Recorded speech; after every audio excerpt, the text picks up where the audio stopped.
Welcome to The Pivot, stories of people who made a change. My name is Andrew Osenga, and my guests today are Sissy Goff and David Thomas. Sissy and David are children's therapists. They have an amazing podcast called Raising Boys and Girls. They have a new book out called Capable. Here in Nashville, they run an amazing counseling center for kids and families called Daystar.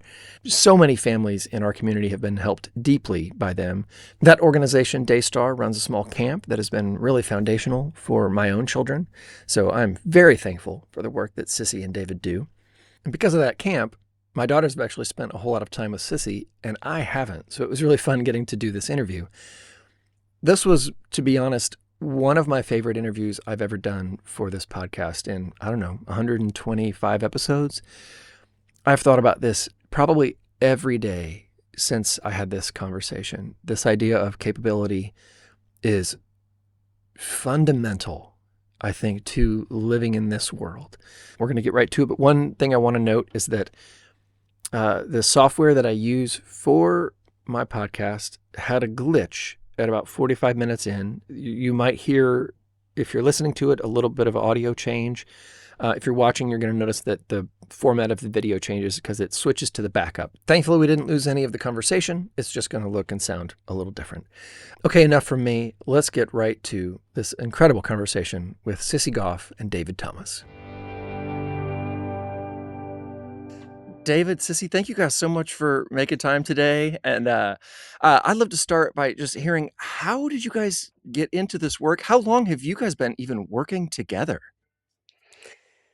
That's a great question. We have different interesting paths to the work, Andrew. And I will jump in and say, I don't know how old you are, but David and I are of this age where our parents, there are a lot of things they wouldn't let us do. One thing they would let us do, which we're still trying to wrap our minds around, is watch soap operas when we were growing up. And so I watched a lot of Days of Our Lives. And I also was growing up in an age where no one was in counseling, or if they were, they weren't talking about it. It just was not a field that was out there. And so literally the first person I ever heard that was working with kids in a therapeutic way was Marlena from Days of Our Lives.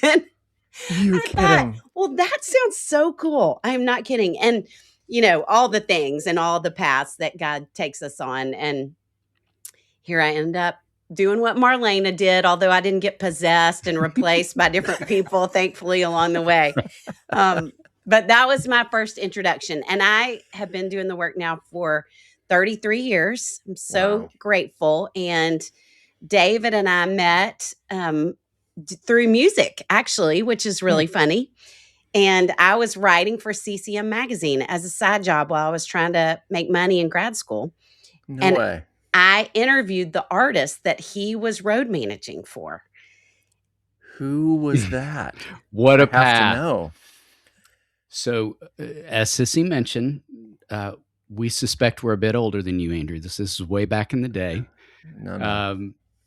Andy Landis was her name. She had Okay. she was on Star Song Records back in the day, yeah. and I took a little detour between undergrad and graduate school and wanted to just travel, and it was an ideal stint to be able to just go all over the world for a few years. And then I knew I wanted to head back to grad school, but I needed a pause to take a little time off. And so Sissy and I have an identical path in that we both grew up at a time where we didn't know anyone who was in counseling. I didn't know of any therapists. I grew up in a really small town in the South. And so I just never considered that as a vocational path because it didn't feel familiar in any way. But I loved the study of human behavior. So all through undergrad, I took all these psychology electives, planning on being an advertising major. And at the 11th hour, made a switch and decided, no, this is what I really want to do. And so took that time off, went back to grad school. And then at the end of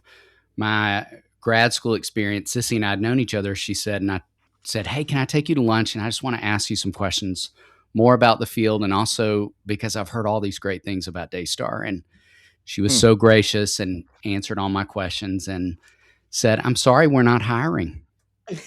Literally. Oh, that's amazing. Yeah. Wow. But here you are. Here you are. Here we And are. you, We worked yeah, together for a Yeah. really long time, and I'm incredibly grateful for that. yeah. And there's this famous little yellow house that Mm. that has made a big impact on lots of families in Nashville, which is pretty special. Well, you guys have this new book about capability, and I'm so curious, what have you seen in kids and families over the years that has made you uh, start thinking about this word and this idea of capability? Why did you write this book?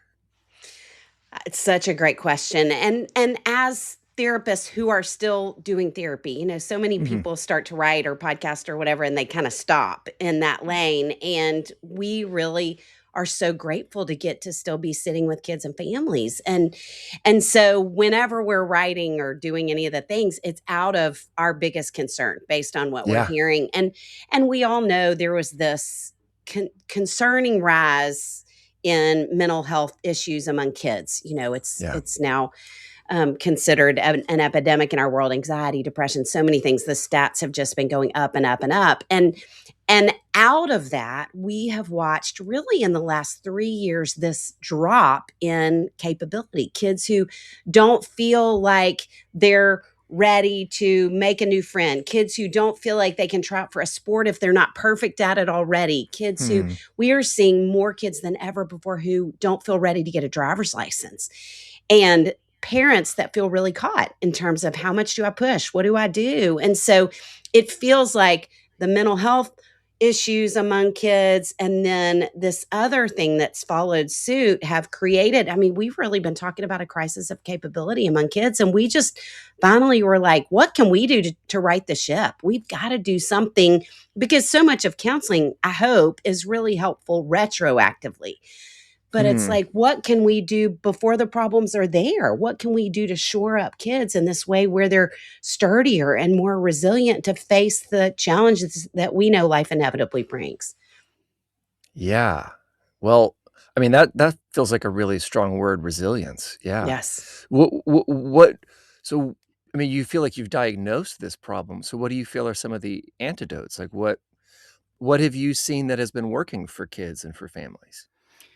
It's interesting. Even as you were asking that question about our journeys and thinking about both of us having grown up in a time where we didn't know a single person who was going to counseling, people weren't talking with regularity around the dinner table about how they feel and how they're navigating their experience. And so Yeah.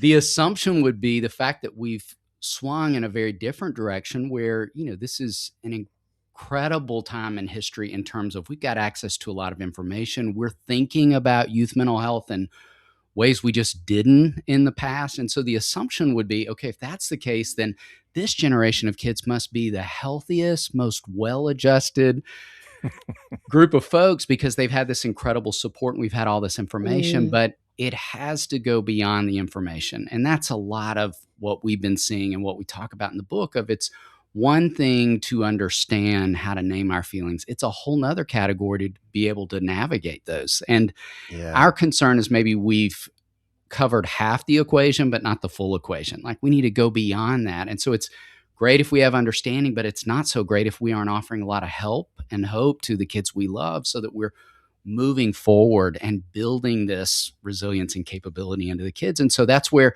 we didn't want to just talk about that idea, but to really make it practical. So we have 5 strengths, 5 skills, 5 strategies where we kind of dissect what each of those are and what are the nuts and bolts ways that we can make sure the kids and adolescents we love are developing in this direction. And then we've got 100 building, what we call capability building exercises in the book, broken down by ages. So from preschool to elementary to middle school to high school, so that parents have a sense of here's what it looks like to build this in unique to each stage of development.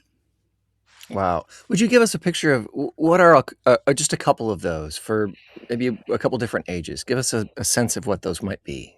Well, I'll jump in with one that I'm talking about with parents of girls, I think probably 4 times a week. And that is what we're seeing in this age of anxiety among kids. Girls are twice as likely as boys to deal with it. And in lieu of healthier coping strategies, I believe most girls' primary coping strategy is control, and they can really lock it down. You having several girls might have experienced that with one or two, I don't know, along the way.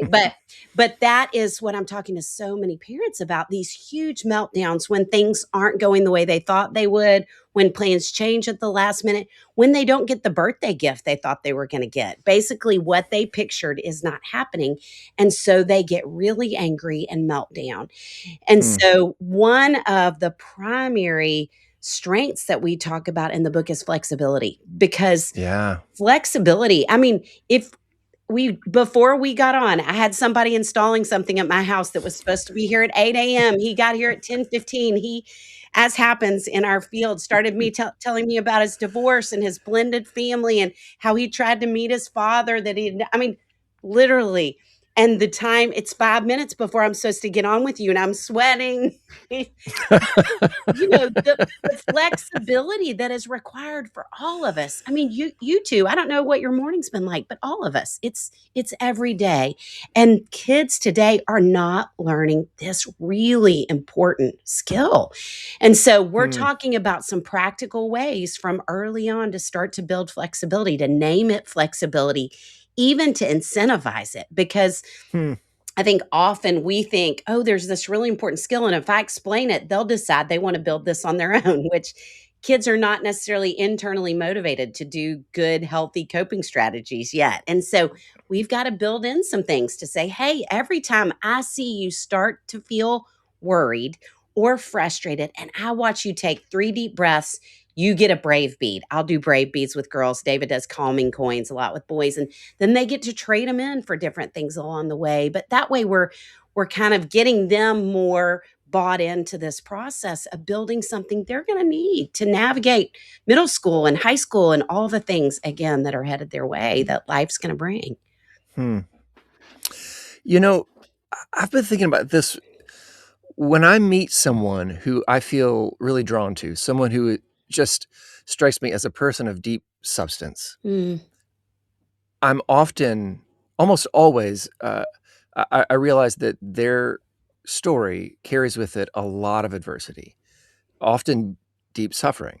Yes. And I wonder how that relates to what you're talking about. And particularly when we see it in kids, like when we're parenting kids and we see them going through challenge. And I feel like, our instinct is to try to protect our kids from these things. But is it that maybe what we're protecting them from is what makes them the people that we want them to be? That is a beautiful question. And I think yes, it is. Question I would love every parent to ask, because first I'd say I feel the exact same way you do. Like the people I am the most drawn to in the world, the most substantive folks, are the folks who have lived really hard circumstances, really hard stories. And our book actually opens, 2 dear friends of ours wrote the foreword to the book, Jay and Catherine Wolfe, who started a beautiful organization called Hope Heals, which we would encourage anyone to look up. And they've lived an unimaginable story and are 2 of the most substantive folks I know. And out of that, to your great question, they talk in the foreword about a prayer they pray over their sons regularly, which is, God made you to do the hard things in the good story he's writing for your life. And the consistent messaging in that direction, like everything we've been promised in Scripture, like it's going to be hard.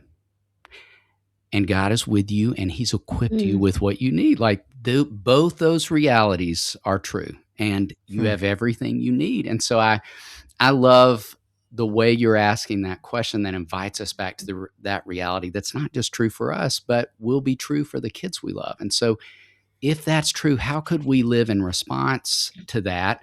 We talk about the question in the book of what would it look like just to make daily shifts where instead of trying to help my kids avoid discomfort, I would allow a little bit more of that. If I can't allow a lot of that, I could allow a little bit more of that for the sake of growth. When you were asking that great question a minute ago about what are some of the strengths, skills, and strategies, one of those we talk about is reframing, which is an incredibly helpful tool for navigating life. And, one of the ways we talk about it is, I think stress gets a bad rap, and the objective intuitively becomes, how can I just rid my life of stress or distance myself from stress, as opposed to, what if I were to reframe it as, stress is guaranteed, and not just guaranteed, it's growth giving. Like, we know that from decades of research. Like, it's a part of what builds this really sturdy psychological immune system in all of us. So our capacity for navigating stress is where we get stronger. Like, when I exercise, I don't get stronger unless I stress my muscles. Like, that's how they grow. It cannot happen outside of that context. And the exact same thing is true in terms of our souls, which leads to the beautiful revelation you spoke to of just, that makes the most substantive people. Can I give a real life example of that too? Please. So, as you know, Andrew, we have a little summer retreat program called Hopetown that I get to be a part of every summer for the kids at Daystar. And we have, as you likely know, we have had the, I would say, horrific privilege, maybe that's the way to say it, of walking alongside the families from the Covenant School community in the last few years. And one of the things, we have a lot of the kids from the grade where the 3 children were killed who come to our little retreat program. And one of the things that happens constantly at Daystar is kids will share, and then other kids have an opportunity to speak to that child at a Hopetown. And so there was a boy who stood up last summer and talked about losing a parent and how hard it had been for him. And do you know that immediately 3 kids stood up and said, "It is so hard to lose somebody you love. And I know what it's like to go through hard things." And those kids were Covenant kids. I mean, they are always the first to offer empathy and kindness and strength, even, and hope in those moments to other kids. And it feels like living evidence of suffering produces character, and character perseverance. Did I get that back? Suffering produces perseverance, perseverance character, and character hope. You know, that's just walked out in front of us in those moments. Wow. Yeah. But that's a hard book to sell to parents, isn't it? I know. Yes, absolutely. It's the thing I think it's easy to be most afraid of, is what's coming. And then there's suffering that comes into the lives of our kids that we don't have any control over. And to remember that he is still writing a good story, as the wolves say, in the midst of that. Yeah. So you guys walk an interesting tightrope, don't you? In that you are meeting with kids, walking them through these things. And then you're also talking to the parents.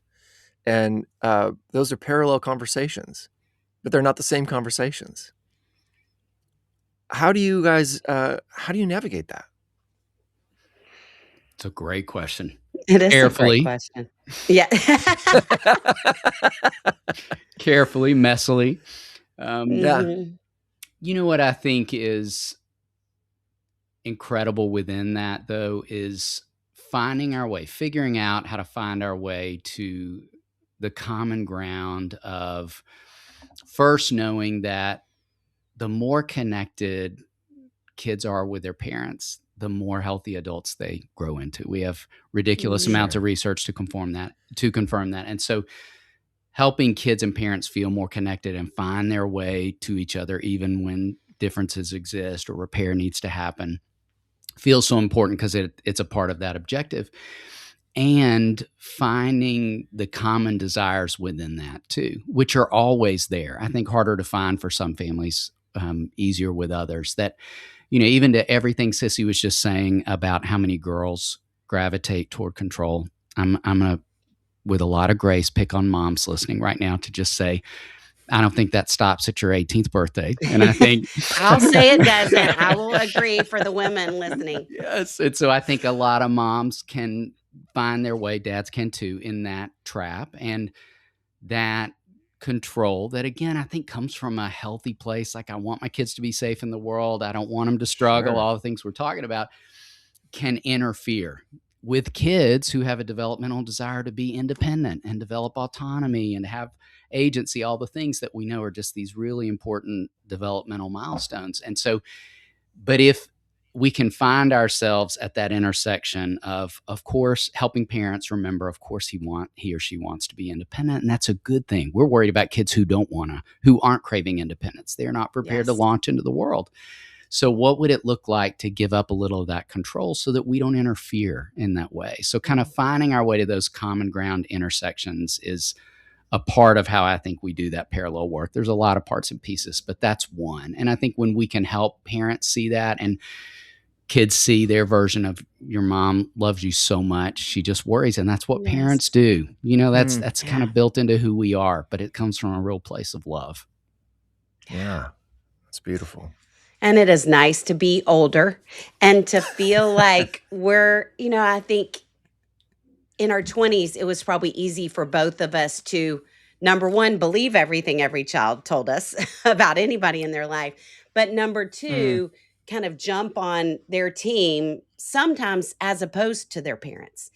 And the older I get, the more I realize we're all just doing the best we can with what we know and what we have to operate with. And so I think this many years in, I believe, David and both of our prayers would be that parents and kids feel like we're on both of their teams and ultimately on the team of the family and on the team of their relationship. And so feeling that way, I hope comes through to kids and parents where we're hoping it creates safety in both spaces. But I think as you're trying to find a therapist for your kids, it's important to find somebody who can balance being on both of your teams because kids tell some crazy stories, a lot of stories that are true and some crazy stories that aren't.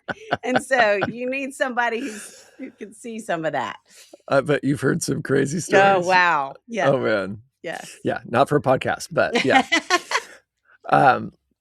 Okay. Well, back to the capability thing. As I was reading, I was struck with how sort of gritty this idea is, how sandpapery this idea is. It's got it just feels very tactile. And I feel like I'm of a generation that was raised under banners of if you dream it, you can achieve it, and you can do anything you put your mind to. And this idea of capability that you're talking about does not feel the same. It even though some of the language might use some of the same words, it's not the same idea. And I wonder how you view some of those messages that my generation was raised under, and how you would sort of correlate these two ideas. That's such a good question. I remember a girl probably 8 years ago saying to me, things have changed so much in the world. And I am told often, and I believe I can do anything, but sometimes I don't know what to do. And and I think for her, that idea felt more like this umbrella of pressure that ended up making her feel paralyzed in the midst of it.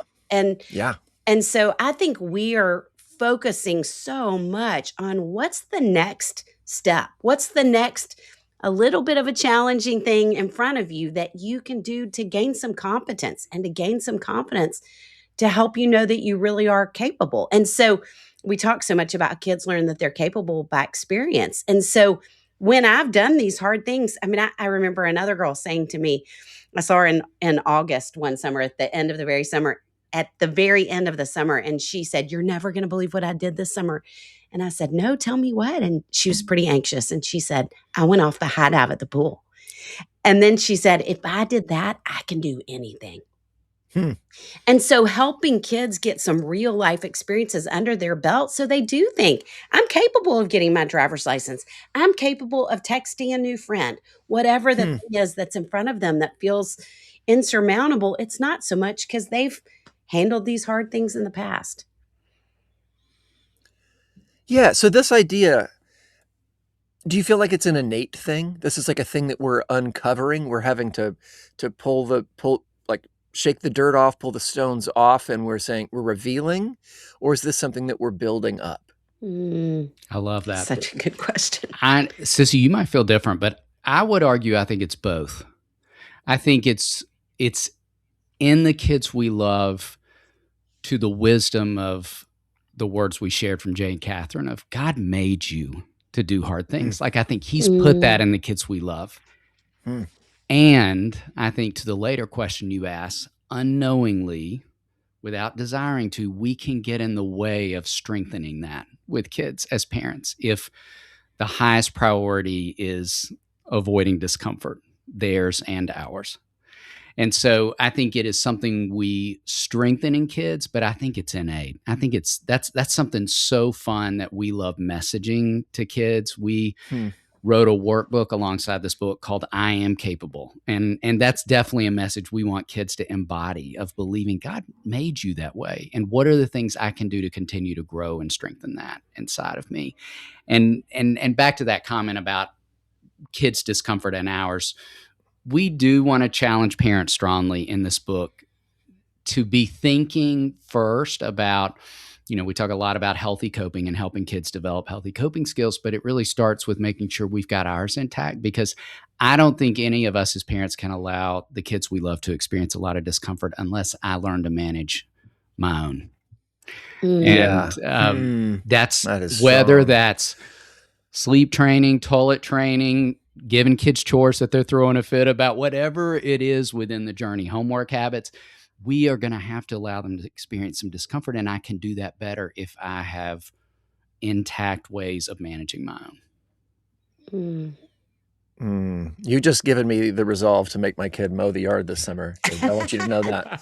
That's good. So when I just want to know, you're my excuse when I get complained about. I'll be the blame it on us. All right, thank you. I will. Sissy said this.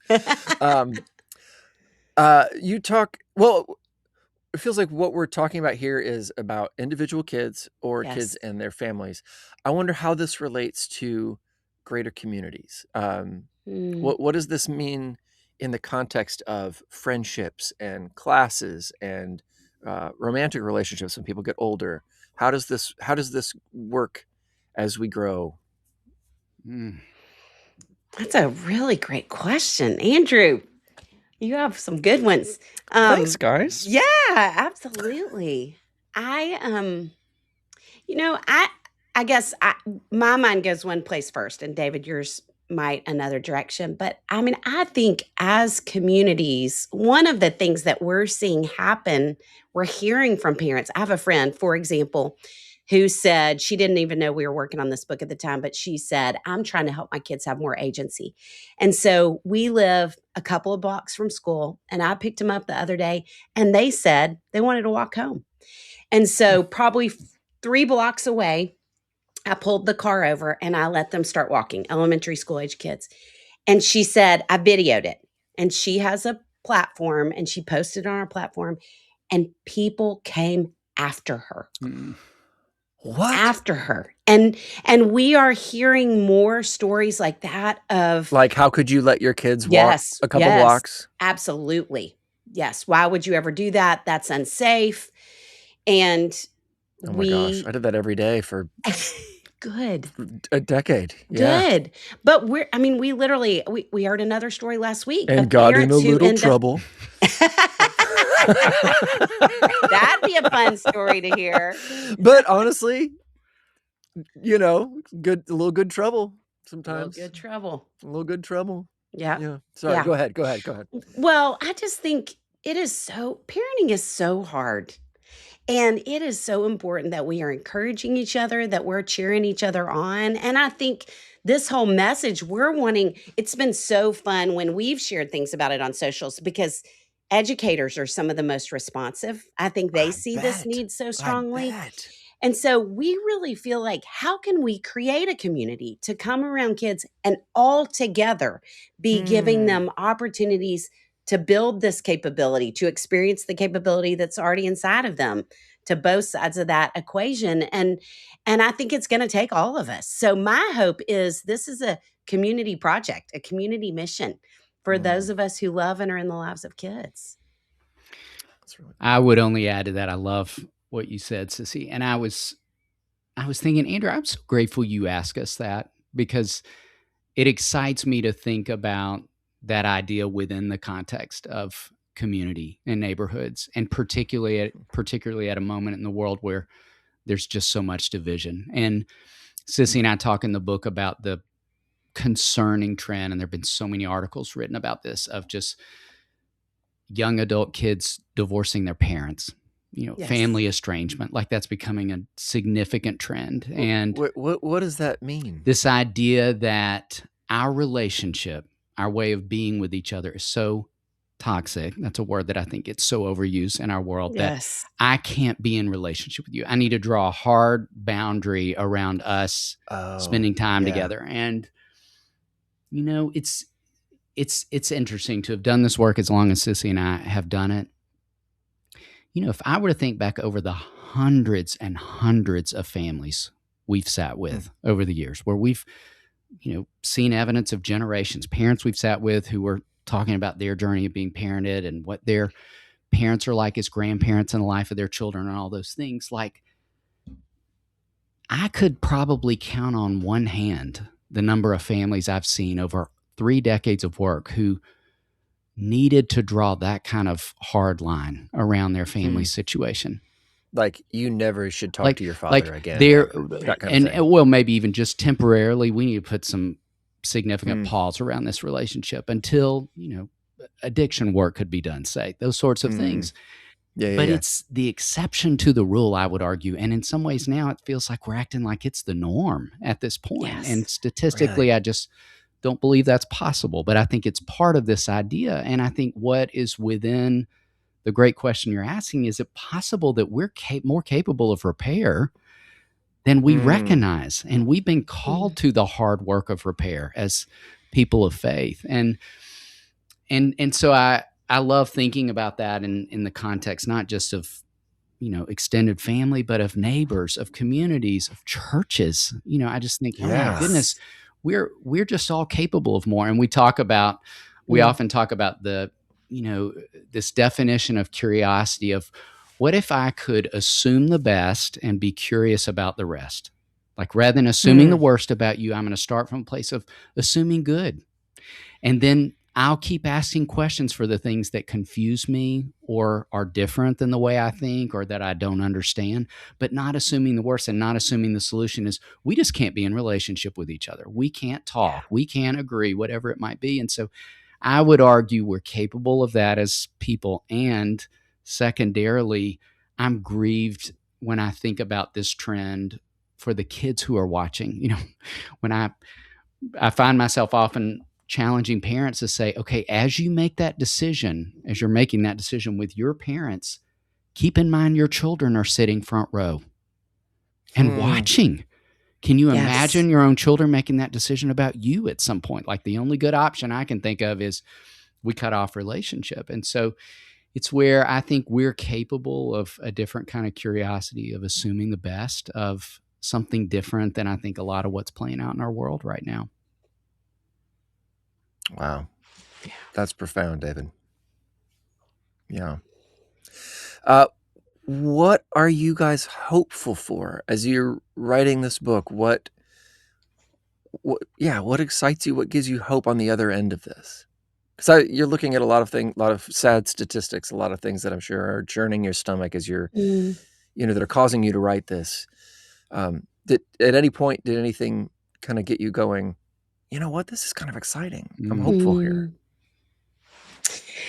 I'm hopeful that genuinely, at least in our little corner of the world, or whoever this book reaches, that we could start to see some shift in mental health among kids, that we could see less anxiety, that we could see less depression. And I am hopeful on a small scale. Somebody recently on Instagram, we posted something about the book, and they said, I've been listening to what you all are saying, and I pulled up to the little convenience mart closest to our house, and I let my son go in by himself where I could see him through the window the entire time, and to see his face when he walked out and how proud he was of himself. I'm so grateful for you all. And that is the kind of thing we're so hopeful for. And it sounds so small in the daily life of a child, and it's so big for them to feel like they can do hard things. Have you seen that Japanese show where they send the toddlers to go do errands when they're like 3 and 4? No. No, I will send this to you after this. please. It's in Japanese and it's overdubbed into English, and it's probably 10 or 15 years old. I think it's called Big Enough or Old Enough or something. And they have secret cameras and they have people planted all along the way, but they just send little kids like 3 and 4 to go pick up a fish at the market, and they follow them for like a mile or two. And I mean, it'll take them sometimes like 5 hours to go walk a mile and go Sure. buy a soda and bring it back home. Wow. And it's the most charming, delightful thing. Mhm. Okay. Do you feel that this kind of these skills, capability, resilience, grit, do you feel like these are maybe in some ways an antidote to things like anxiety and depression? I don't feel like they're maybe not one-to-one, but maybe. Absolutely, we do. Really? There's no question at all. Really? And Sissy, our dear friend Sissy Goff has written, I think, some of the best content on understanding the animal of anxiety with children and adolescents. And one of the things she talks about that I love is that anxious kids can often trick us into believing they don't want to be independent when they absolutely do. Wow. And as a result of that, can be really manipulative. Anxious kids, they're amazing. They're bright. They're incredible little beings, but they can be highly manipulative because they're working overtime, back to Sissy's idea, to try to control something externally as a way of calming this internal anxiety. And in doing so can manipulate their parents into believing it's too much if you make me fill in the blank. Wow. And so we then can get bought into that and stand in the way of them developing that independence that is foundational, as we were saying, to them launching out into the world. And Sissy talks about this great definition of they believe the problem's too big and they're too small. And we have seen evidence of when we don't attend to that with these ideas, they will inevitably make their world smaller and smaller and smaller and smaller. I remember doing an assessment with a family years ago, and they had an incredibly bright daughter who was 17 at the time, who was refusing to apply to colleges, refusing visits. She would have an epic tantrum, like a toddler level tantrum, if they even tried to plan a trip into a different city, which could have been a really fun experience. But she had been at 10 years worth of trying to make her world smaller and smaller, that you can imagine how scary. College is scary. Moving out of the house, that's a big transition, and how much bigger it would feel if you had been all along the way, which is what we talk about, the small steps all along the way that help kids feel prepared for the bigger ones. She had back it up a year, refused to get her driver's license. She had back it up a year, refused to try out for a sport or a club. She had back it up a year, refused to go to VBS. Yes. So, it's like a long pattern. series of small decisions where by that point it felt impossible to take on something as big as going to college. So it's where I love. My hope, back to your last question, is that parents are thinking in the everyday ways, like the great example you gave. You know what? I'm going to have them mow the yard this summer. You know what? I am going to require them to get their driver's license, even though they're saying I don't feel prepared. I am going to require my son to ask a girl to the homecoming dance next year. All these small steps that I think are part of what prepare kids for these next big chapters. Wow. That's amazing. I'm so glad you guys wrote this book. Oh, Andrew, This is thank you. powerful. Thank you. Thank you, friend. Yeah. Okay, well, I'd love to change the subject. We've got a few more minutes. I would love to ask you about a few other things, if that's all right. Sure. You've written a few other books that my children are very excited about. The Daystar Dogs series. Would you tell us about the Daystar Dogs series? Yes. Well, it is our great privilege to get to have dogs on staff at our counseling practice, Daystar. We have 5 dogs on staff, and David's is still working on her license right now. So he doesn't get to take his dog yet. But it is a wonder. So many kids are afraid to come to counseling. And to walk in and have this furry little creature walk up to you first, it just softens them. It sets them at ease in this really beautiful way. And so, because of that, we thought, and thinking preventatively, how can we work backwards and Mhm. start with really young kids, tackling ideas like resilience, courage, jealousy, self-regulation, some of the issues we're seeing most, hearing about most in young children. How could we do it in a winsome way through these dogs, but in ways that kids can really relate to, and that parents and kids, our hope is they're reading them together, and they each one has a different therapeutic tool, like a feelings chart or a feelings wheel to get more nuanced, or a thermometer for emotions, all different kinds of things. But they have been so fun for us to write. That's so fun. That's fun. So who are the dogs that you have books about right now? Tell us about the dogs. So we have a book on resilience that is about a dog I own named Owen. Sissy had an incredible Havanese named Lucy, who learns to be courageous. We have a dog named Pippa, who we still currently work with, who gets a new sibling and feels really jealous and has a lot to work through in that. And then we also have a colleague named Happy, who is working on regulation. And honestly, to date, out of all the books the two of us have written together, was maybe the most fun we have ever had writing a book. Like, we laughed our way We through this laugh so manuscript. much. Oh, I Right. bet. That's so fun. That is so fun. It's really fun. Okay, well, you mentioned a little bit about Hopetown, which is something that has been just transformational for my kids, my house. Would you tell us a little more in detail? What is Hopetown? Yes, well, it is a pretty magical place on Kentucky Lake where we get to take kids who are in counseling at Daystar away for, it's not a camp, it's really more of a retreat, because it is, it's like this, we're creating community. I mean, the kids are helping clean, the kids are helping cook with a staff member, and we You're are, giving I them mean, resilience. there you go, without even meaning to. But they, it's funny, if I described it to a kid, I think it would sound really boring, because we are having Bible study / group meetings for probably an hour and a half every morning, and worship, and the same thing for probably 2 hours every night. And in the middle of that, we're playing on the lake and we're doing all these fun things, activities, but it is transformational. I mean, I have had a front row ability to watch so many kids just meet Jesus in ways. David and I talk so much about how in this day and time, it feels like kids have learned beautifully how to name their feelings, talk about their feelings, but there's this chasm that has developed between their emotional lives and their spiritual lives. And that sometimes we're not doing a great job of helping them learn to discover a faith that really informs their feelings. That's kind of the thing that holds them when it feels like they're spinning emotionally. And Melissa Trevathan, who is our founder and dear friend, does all the Bible teaching. And I've never heard anybody teach scripture in a way that meets kids emotionally and what they need emotionally in the way that she does. And so, and, when we're outside of the counseling office and we're playing on the lake and sitting next to a kid on a boat, they often will talk about things they wouldn't naturally.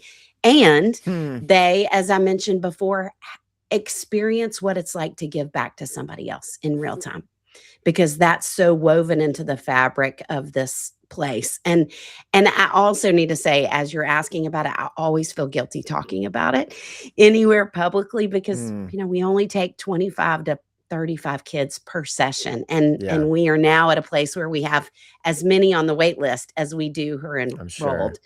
But I'm so grateful to get to do it. And we have amazing college kids who come and serve. And I think for me, every summer, it still continues to be transformational. It feels like what heaven's going to be like, just sitting in worship every night and getting to give to each other. And I think it is for the college kids as well. So, because you go out there and you're there all summer. I'm there all summer. Yeah, it's not a bad gig to get to drive a boat all summer as an adult. That's pretty fun. Well, I'd love to end with this. My daughter Ella is one of those college kids that has worked out there. She worked out there this past summer and loved it. and is looking Well, forward to it this Ella coming summer. changed it, I need to say. Ella changed every session we had. She is this beautiful writer, and she wrote, based on the teaching for the week, she would write a liturgy for each session. And it was so profound. And Andrew, I haven't even been able to tell you this in person, but so I went to camp in Texas growing up, and so when the Mystic flood happened, the Hill Country flood, that was the camp next to mine. And Oh, so wow. I ended up being able to help a little via the internet and Zoom.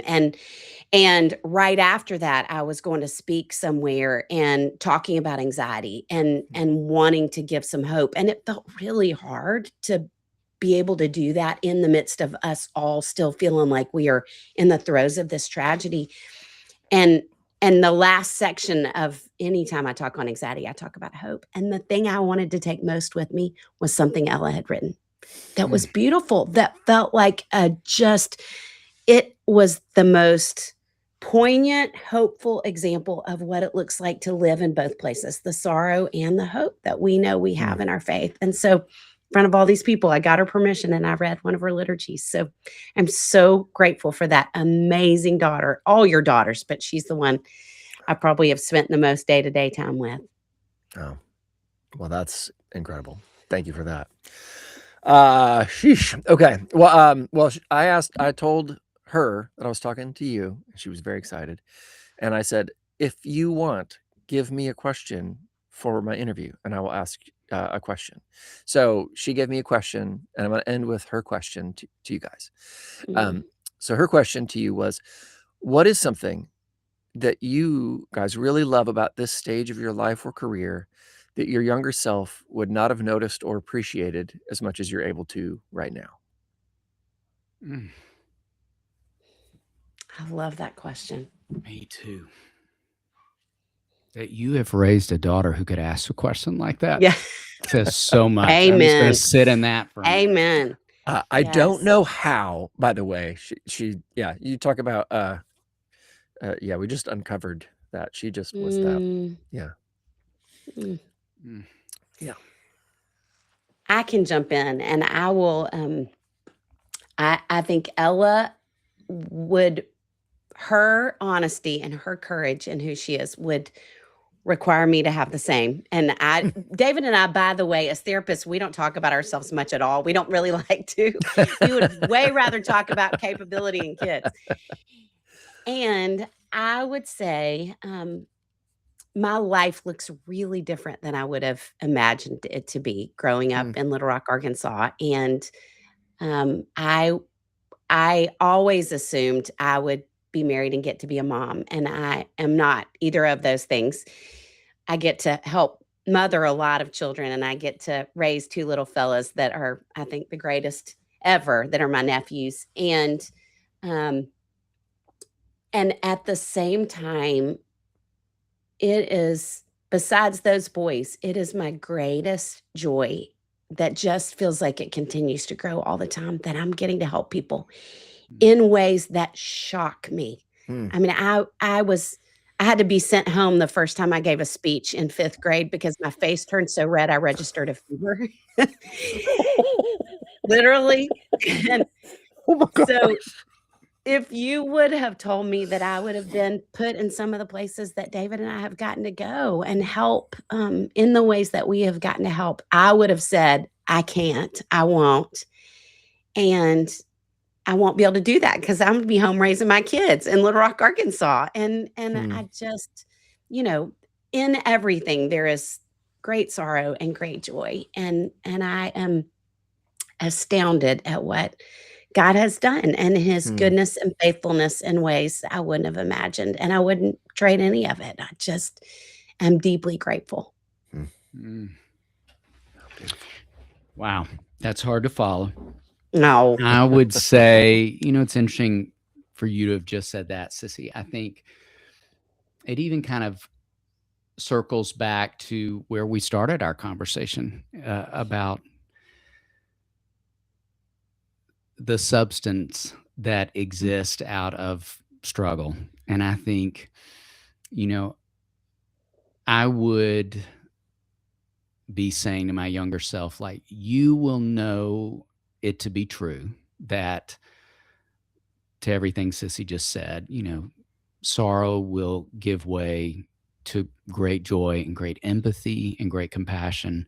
And then you will experience that to be true. And Sissy and I both lost our moms within a year of each other. And,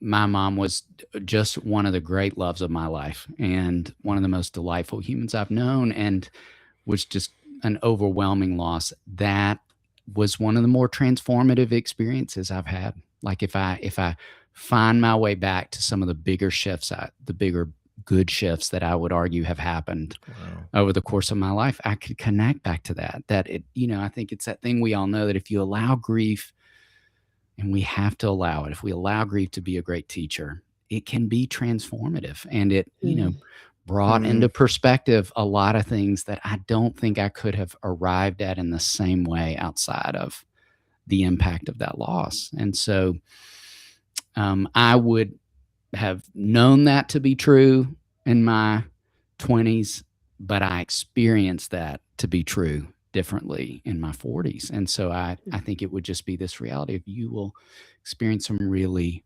really hard things, and loss will knock the wind out of you. And there will be something transformative on the other side if you allow that to happen. Wow. Beautiful. Well, thank you guys so much. This has been just a pure joy, and I'm so thankful for this. Well, for the work that you have done and are doing, but for this book in particular, I think it's something that is dear to my heart and to what I've been caring for my kids, and I think it's going to be a really a big gift for a lot of people. So thank you very much. Thank you, Andrew. We're so honored to be with you. We sure are. The same. Well, I hope to see you all soon in real life, and thank you very much. You too. Thank you.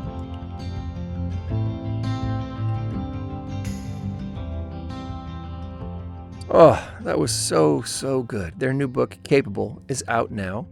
Sissy and David are actually on tour right now, traveling the country and talking about this book and the topic. You can find those dates at raisingboysandgirls.com, and I would highly suggest going to that. You can learn so much more from them than what we just talked about. Tons of amazing other resources for parenting on raisingboysandgirls.com as well. Obviously, you should check out their podcast after you've listened to all my episodes, obviously. If you want to support me and the podcast, be in touch with me and other things we've got going on, you can go to my Substack, which is andrewosenga.substack.com, or you can just find that at andrewosenga.com. I'm currently doing a series on why we sing the songs that we do every Sunday, and that's been a really fun thing to dig into. That's also where you can just support the podcast. You can do that by just tossing a couple bucks on the Substack there. So thank you to everybody who subscribes and supports in any way that you do. Very thankful. This was a really fun one. Our next episode is another banger. Crazy. I cannot believe the people we're talking to right now. It's so great. So stay tuned. I'll see you in 2 weeks. Remember, you are capable. So go do something awesome.